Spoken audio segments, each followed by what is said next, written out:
हरि ओम। विष्णु भगवान की जय। वैशाख महाताम की जय। 9वां अध्याय। इतना कहकर मतलेश ने पूछा कि हे ब्राह्मण, इच्छुक वंश के राजा ने जल और अन्न का दान नहीं किया।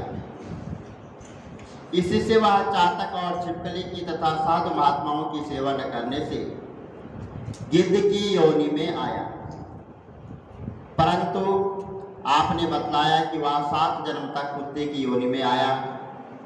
उसने केवल संत महात्माओं की सेवा नहीं की, सो उसका फल उनको न मिलता। उसने किसी को कष्ट भी नहीं दिया, सो बिना कारण ही उसको कुत्ते की योनि क्यों मिली? इसका मुझको संशय है। कृपा करके आप मेरी शंका का समाधान करिए। राजा के ऐसे प्रश्न सुनकर महायशवी श्रुतदेव ने कहा, तुम धन्य हो राजन, जो तुमने ऐसा धार्मिक प्रश्न किया। सो अब मैं तुम्हारे संशय का समाधान करता हूं। यह वार्ता भगवान शंकर ने कैलाश पर्वत पर माता पार्वती जी से कहा था। सब लोगों की रचना कर उनको परलोक और लोक 2 प्रकार की स्थिति बताई और इनकी स्थिति के निमित्त 3 भेद बताए। जल सेवा, अन्न सेवा और औषधि सेवा। यह तीनों इस लोकों में स्थित हेतु तथा साधु सेवा और विष्णु पूजा और धर्म, यह तीनों परलौकिक स्थिति के हेतु हैं। जैसे यही कर्म से आदि प्राप्त हो सकते हैं, वैसे ही परलौकिक क्रियाएं कभी कभी दुख का कारण भी हो जाती है। जैसे यहाँ पर एक पुराना इतिहास कहता हूँ। एक समय दक्ष प्रजापति महादेव जी को यज्ञ में बुलाने के लिए कैलाश पर्वत पर गए। तब उनको आए खड़े नहीं हुए, क्योंकि भगवान शंकर ने सोचा कि मैं सनातन हूँ और यह सब देवता यज्ञ का भाग लेने वाले सेवक के समान है। इसलिए स्वामी का सेवक के आने पर, पति का पत्नी के आने पर, गुरु का शिष्य के आने पर उठना आवश्यक नहीं। यही सब शास्त्रों का मत है। जिसमें बल, दान, तप और शांति अधिक रहती है, वही गुरु है।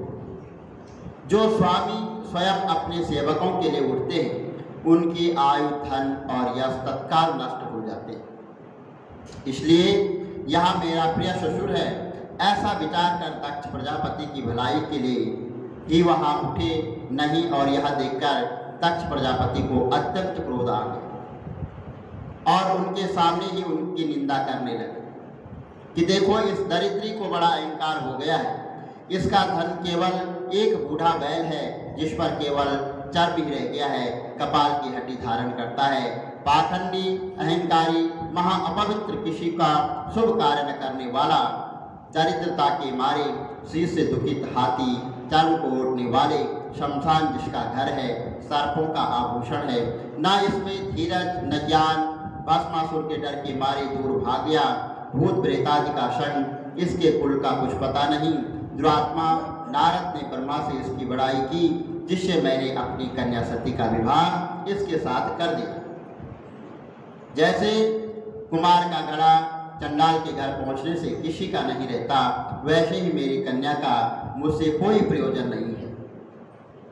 इस प्रकार दक्ष प्रजापति भगवान शंकर और सती को यज्ञ का निमंत्रण देकर और वाक्य कहकर वहां से चले आए और यज्ञ स्थान में श्रुति और मुनियों को साथ लेकर विधि पूर्वक यज्ञ करने लगा। इस यज्ञ में ब्रह्मा, विष्णु भी नहीं आए, परंतु सिद्ध, चरण, गंधर्व, यक्ष, राक्षस, किन्नर और सब देवता यज्ञ में आए। सती को यह लालसा उत्पन्न हुई कि किसी प्रकार यज्ञ का उत्साह देखूं और अपने संबंधियों से मिलूं। महादेव जी के रोकने पर भी वह नहीं मानी और न जाने निश्चय कर लिया।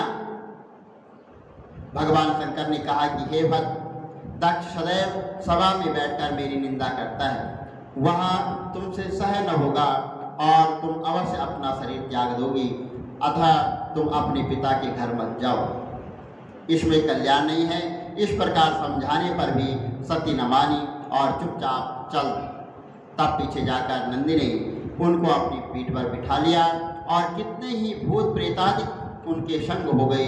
जब वह अपने महल में पहुंची तो किसी ने भी उनके साथ कोई बात नहीं की। तब भगवान शंकर की बात याद करके वह यज्ञशाला में गई। वहाँ पर सभा के लोग सती से कुछ न बोले और चुपचाप वहाँ पर खड़ी रही और रुद्र की आहुति तक पिता की चेष्टा देखती रही। जब दक्ष ने रुद्र की आहुति नहीं दी तो सती ने क्रोध युक्त होकर कहा कि जो बड़ों का अपमान करते हैं उनका कल्याण नहीं होता है। तुमने सारे जगत के रचता अविनाशी रुद्र को आहुति नहीं दी है। यहाँ जितने ऋषि मुनि महात्मा एकत्र हुए हैं, इन्होंने तुमको शुभबुद्धि नहीं दी है। ऐसा प्रतीत होता है कि विधाता तुम्हारे साथ इनके भी प्रतिकूल है। जब सती यह वचन कह रही थी तो पुष्प देवता मुंह फाड़कर हंसने लगे और कर्महीन भृंगु दाढ़ी और मूछ पड़काने लगा। दक्ष निंदा करने लगा। यह सब बातें सुनकर सती को अत्यंत क्रोध आ गया और वह पति की निंदा सुनकर प्रायश्चित के रूप में सबके देखते देखते हवन कुंड में कूद पड़ी। सती के गिरते ही हाहाकार मच गया। भगवान शंकर के गण भागकर भगवान शंकर के पास गए और सारी कथा सुनाई। महादेव ने काल रूप हो क्रोध से अपनी जटा उखाड़कर पृथ्वी में दे मारी, जिससे बड़ा बलवान महाकाय वीरभद्र उत्पन्न हुआ। तब भगवान शंकर ने उसको आज्ञा दी कि मेरे निंदक दक्ष का नाश कर दो, जिसके कारण सती को शरीर त्यागना पड़ा। महादेव जी की आज्ञा पाकर सहस्त्र भुजाओं वाला और यमराज के सदृश वह वीरभद्र यज्ञशाला में पहुंचा और देवता असुर मनुष्य आदि जो भी यज्ञ में उपस्थित थे सबको मारने लगा और भृगु की दाढ़ी मूछ उखाड़ दिए। जिसने जो अंग फड़काया था वीरभद्र ने उसका वही अंग उखाड़ कर फेंक दिया।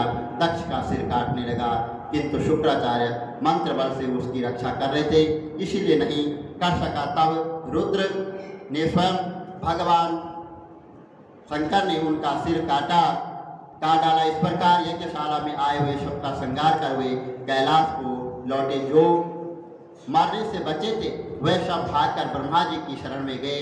ब्रह्मा जी उनको साथ लेकर कैलाश में गए और वहां जाकर अनेक प्रकार से समझा बुझाकर भगवान शंकर को शांत कराया।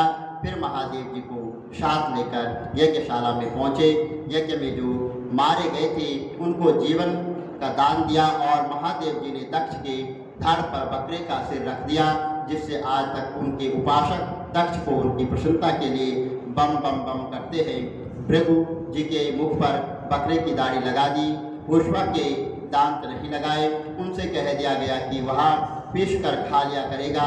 इस प्रकार सबको अंग सहित किया गया और दक्ष पूर्वक यज्ञ करने लगा।